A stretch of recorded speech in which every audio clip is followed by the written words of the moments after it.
Okay, let's learn some English. और आज सीखेंगे बैक के 23 अलग अलग यूजेज। सो आइए देखते हैं पहला यूजेज कौन सा है। तो बैक का सबसे पहला जो मीनिंग है या यूजेज है वो है पीठ या कमर के लिए जब हम इसको यूज करते हैं। For example, he hurt is back while exercising, यानी कि व्यायाम करते हुए उसने अपनी कमर में चोट लगा ली। तो बैक का एक मीनिंग हो गया पीठ या कमर, हमारी पीठ या कमर।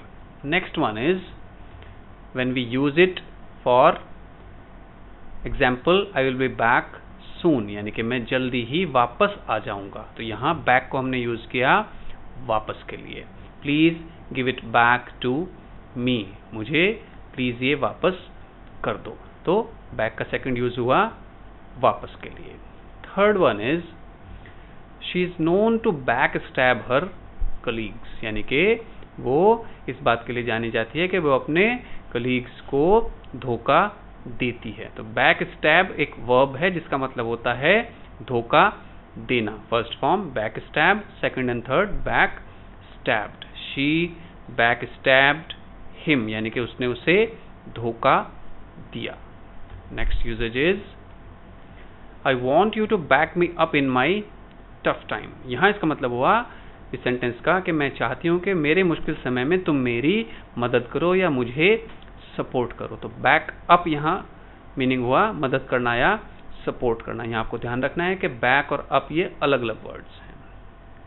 सो बैक अप का मतलब हुआ किसी की मदद करना या किसी को सपोर्ट करना। Next, I have got your back don't worry. इसका मतलब ये होता है कि तुम चिंता मत करो, मैं तुम्हारे साथ हूं, यानी कि मैं तुम्हें सपोर्ट करूंगा। तो I have got your back, actually ये एक ईडियम है। इसका मीनिंग होता है किसी को मदद करना या किसी को सपोर्ट करना। Next, I used to be a back bencher in school, यानी कि मैं स्कूल में पीछे की बेंचेस पर बैठा करता था। तो ऐसा कोई व्यक्ति जो क्लास में बिल्कुल पीछे बैठता है उसको बोलते हैं बैक बेंचर, पीछे की बेंच पर बैठने वाला। Next, do you have a backup plan, क्या तुम्हारे पास कोई दूसरा प्लान है। यहाँ बैकअप का मतलब हुआ कि पहला प्लान या जो मेन प्लान है वो अगर फेल हो गया तो क्या उसकी जगह पर तुम्हारे पास कोई दूसरा प्लान है। तो यहाँ ध्यान रखेंगे कि बैकअप यहाँ पर एक सिंगल वर्ड है। यहाँ जो हमने यूज किया था बैक मी अप, यहाँ बैकअप अलग अलग हैं। यहाँ है backup one word. Now let's check the next usages. You can't back out now, it's too late, यानी कि अब तुम पीछे नहीं हट सकते, अब बहुत देर हो चुकी है। तो बैक आउट का मतलब होता है आपने किसी से कुछ कहा और अब आप उसको करने से मना कर रहे हैं। तो बैक आउट मीन्स कही हुई बात से पीछे हटना, बैक आउट। फिर ध्यान रखेंगे बैकआउट अलग अलग वर्ड्स हैं, बैक अलग है, आउट अलग है।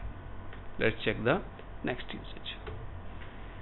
We are back to square one once again. Back to square one का मतलब होता है कि हमने जहां से कुछ काम शुरू किया था हम वहीं पर वापस आ गए हैं, यानी कि हमने कोई भी प्रोग्रेस नहीं की है। तो यहाँ इसका मतलब हुआ कि हम एक बार फिर जहां से चले थे या जहां से हमने शुरू किया था वहीं पर वापस पहुंच गए हैं। तो बैक टू स्क्वायर वन का मतलब है जहां से शुरू करना, किसी काम को वापस वहीं पर आ जाना, यानी कि कोई भी प्रोग्रेस ना करना।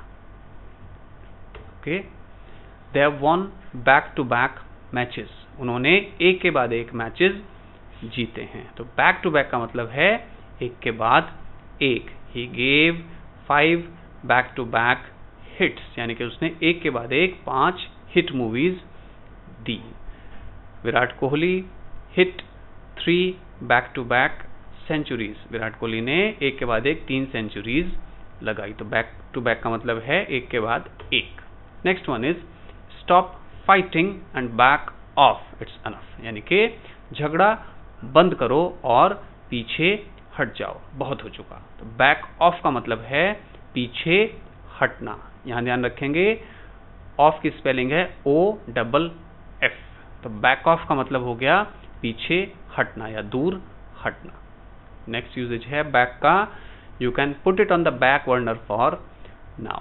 जब हम बोलते हैं कि यू कैन कीप इट और put it on the back burner, इसका मतलब होता है कि आपके पास या जो आप जो काम कर रहे हैं अभी उस पर आप ध्यान देना बंद कर सकते हैं और अपना ध्यान किसी और काम में लगा सकते हैं। तो व्हेन आई से please put it on the back burner for now, इसका मतलब है कि फिलहाल आप इस बात पर ध्यान देना या काम करना रोक दीजिए।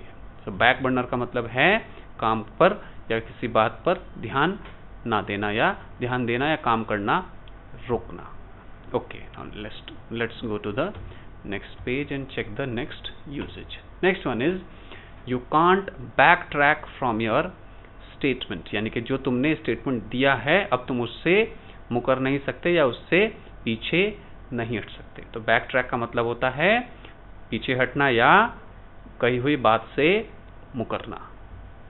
Okay, he has his back against the wall. Back against the wall का मतलब होता है कि वो बहुत मुश्किल में है, यानी कि उसकी परेशानियां बहुत ज़्यादा हैं। बैक अगेंस्ट द वॉल का मतलब हो गया कि बहुत ज़्यादा मुश्किल या परेशानी में होना। We are doing a background check on him. तो ये नॉर्मली कब होता है कि जब कोई कंपनी किसी को हायर करती है एम्प्लॉय को, तो वे उस पर कंपनी के लोग बैकग्राउंड चेक करते हैं, यानी कि वो पता लगाते हैं कि इसने पुरानी कंपनी में इसका रिकॉर्ड कैसा रहा है। तो इसका बैकग्राउंड का यहाँ मतलब है कि आपके पिछला जो आपका करियर है या जो आपने जीवन बिताया है उसके बारे में चेक करना। तो यहाँ बैकग्राउंड का मतलब हुआ पिछला जीवन या पिछली जिंदगी के बारे में पता लगाना। बैकग्राउंड चेक का मतलब हो गया। ओके, बैकग्राउंड का एक और मीनिंग होता है, जैसे कि मेरे पीछे के जो बैकग्राउंड है उसमें आपको दिख रहे हैं curtains and walls. Background means हमारे या किसी के पीछे की सीनरी या picture. Okay, next one, I spent my childhood in A backward area, यानी कि मैंने अपना बचपन एक पिछड़े हुए इलाके में बिताया। तो बैकवर्ड का यहाँ मतलब है पिछड़ा हुआ। एक जगह और इसको हम यूज करते हैं फॉरवर्ड एंड बैकवर्ड में। तो फॉरवर्ड का मतलब होता है आगे, बैकवर्ड का मतलब होता है पीछे जाना। जैसे कि क्रिकेट की भाषा में बात करते हैं तो बोलते हैं कि batsman goes forward and then goes backward, यानी कि वो पैर आगे ले जाता है और पैर पीछे लाता है। तो यहाँ मीनिंग हुआ, इस सेंटेंस में मीनिंग है पिछड़ा हुआ, और एक और मीनिंग है फॉरवर्ड का ऑपोजिट बैकवर्ड यानी कि पीछे होना। Okay, next one is please keep it in the backyard. Please इसे बैकयार्ड में रख दो। बैकयार्ड यानी कि घर का पिछले वाला हिस्सा। आगे के हिस्से को बोलते हैं फ्रंट यार्ड, पीछे के हिस्से को backyard. Okay, it's time to get back to the basics. इसका मतलब यह है कि हमें अब सिंपल चीजों की तरफ जाने का समय आ गया है, यानी कि हमें काम को सिंपल तरीके से करना है। तो get back to the basics का मतलब है आसान या सिंपल चीजें, बेसिक चीजों की तरफ वापस जाना। Okay, what is the next one? Okay, it is not working, let's change the colour. I don't know what happened there, let's see. He is our family's backbone. वो हमारे परिवार का मुखिया या मेन व्यक्ति है जिसके ऊपर पूरी फैमिली डिपेंड करती है। तो ये बैकबोन का मतलब हुआ कि मुखिया होना या ऐसा व्यक्ति होना जिसके ऊपर पूरी फैमिली डिपेंड करती है, या वो ही सारी फैमिली का ध्यान रखता है या परिवार को चलाता है। तो बैकबोन का हमारी बॉडी के लिए भी हम यूज करते हैं। Okay, you know, he hurt his backbone, और my backbone has been hurting of late, यानी कि मेरी जो रीढ़ की हड्डी है, कमर की हड्डी है, वो फिलहाल या कुछ दिनों से दर्द कर रही है या हर्ट कर रही है। ऑफ लेट का मतलब होता है पिछले कुछ दिनों से या हाल फिलहाल। Okay, let's check the next one. It says the latest back channel talks have failed, यानी कि जो ताजा बैक चैनल बातें, बैक चैनल टॉक्स होती हैं जो पब्लिक में सामने नहीं आती हैं, पब्लिक को उनका पता नहीं चलता। इसको बोलते हैं पर्दे के पीछे की जो बातचीत चल रही है, वो यहाँ इसका मीनिंग है कि जो पर्दे के पीछे की बातचीत चल रही थी वो फेल हो गई है। तो बैक चैनल का मतलब है पर्दे के पीछे या पब्लिक की नजरों से दूर। Okay, two more, this one is thankfully the things are now back on track, यानी कि अच्छा है कि अब चीजें या हालात वापस अच्छे हो गए हैं। तो बैक ऑन ट्रैक का मतलब होता है हालात सुधरना या हालात अच्छे होना। let's check the last one. And this is, it's a huge setback for the company, यानी कि एक कंपनी के लिए एक बहुत बड़ा झटका है. तो सेटबैक का मतलब होता है झटका. ओके, सेटबैक मीन्स झटका. तो ह्यूज सेटबैक मीन्स बहुत बड़ा झटका है. So these are 23 different usage of back. I hope they help you in improving your vocabulary. Thank you so much for watching. Bye bye for